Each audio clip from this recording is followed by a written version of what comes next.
when you move barracks, they don't bring in a moving company. They have the people who live in the old barracks move everything to the new barracks, which means the guys that are there are the guys that have to do it. And it so happens that I was the platoon leader, and they said, "You have a truck," like a pickup truck, and there were 3 floors, like 3 layers, and 50 rooms on each floor, and 4 bunks in each room, and 4 footlockers in each room, and so 8 times 50 times 3. Yes. Do the math, Melissa. Over 1,000. Okay. Anyways. I think. And we had to do it in a weekend.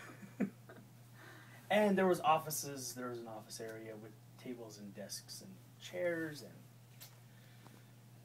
I don't know, all of the supplies for the offices that also had to be moved. And the guys who worked in the offices, they lived somewhere else. They didn't live in the barracks. And they just said, "You got to move this stuff too." And we had 1 truck. And endless gas. Yeah, pretty much. And they said, on Friday, we're going to be in that building down the road. It was about a mile down the road. And there was 3 platoon leaders, 1 for each floor. There was 3 platoons in the building. And I was one of them. And they said, "Figure it out. Get your stuff from here to there." And so we said, "There's really no way to do this other than you take your bed apart and you carry it the mile to the new spot and take it up to your new room and put it back together. And you and your buddy pick up one of your footlockers and you carry it a mile and then come back and get the other one and carry it a mile." And then they had lockers that were big as this door. They were this wide and this deep, and they weighed 100 pounds. And we loaded 6 or 8 in the truck and just made trip after trip after trip. Wait, did they make they had to carry all their mattresses too? Yes, we had to carry the mattresses and the bedding. Everything. That whole mile. Yes. In 1 trip. And I was the platoon leader for 3rd platoon, which meant I was on the 3rd floor, which meant all my guys had to go down 2 flights of stairs, and then down the street a mile, and then up 2 flights of stairs to get to the 3rd floor, up 3 flights of stairs. 3 flights of stairs. They didn't have to do it in 1 trip. They had to have it finished by the weekend. So they had to do as many trips as it took. To get their stuff over there. And did you get to put yours in the truck? Yeah, definitely. And so I had the good fortune of seeing the 1st platoon very quickly move their stuff over, and when they moved their stuff in on the 1st floor, they dragged their bed frames, and the beds in the Army are made of metal, and everyone was pulling their beds. They'd already gone a mile with it, and so when they got to the building, were scratching the floor. Yes, they were scratching the hell out of the floors. And the Army cares about floors. They want them polished and shiny. And the 2nd floor guys all had to go through the 1st floor to go up to the 2nd floor, and they scratched the floors. And by the time I got my guys to the 1st floor of the new building, there was almost grooves in the floor on the 1st floor, and there was damage on the 2nd floor.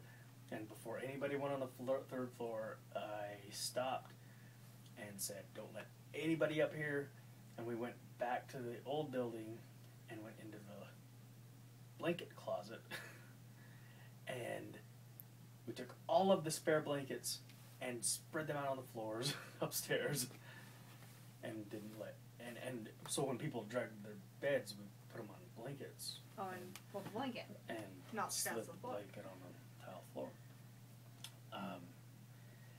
And with the heavy furniture that we moved up, we put big pieces of cardboard down and slid it on the floor.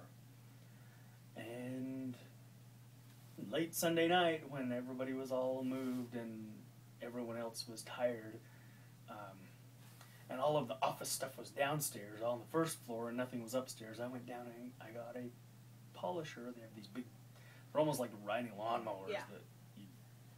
They're like heavy-duty janitorial twin spinning brushes that polish floors really awesomely. And took it upstairs and polished the floors. And the first floor guys and the second floor guys were talking about the damage and they didn't know what to do. And it was a brand new building, no one had ever walked on the floors. And when the company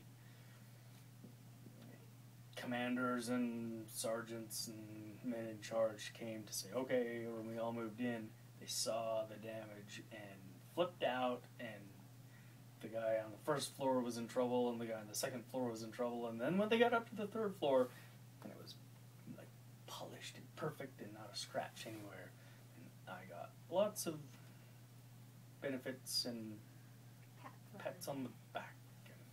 We got to leave for a few And no days. one came and attacked you with bars of soap? No one attacked me with bars of soap. Right. Does that really happen? And, yeah, They really beat people with bars of soap?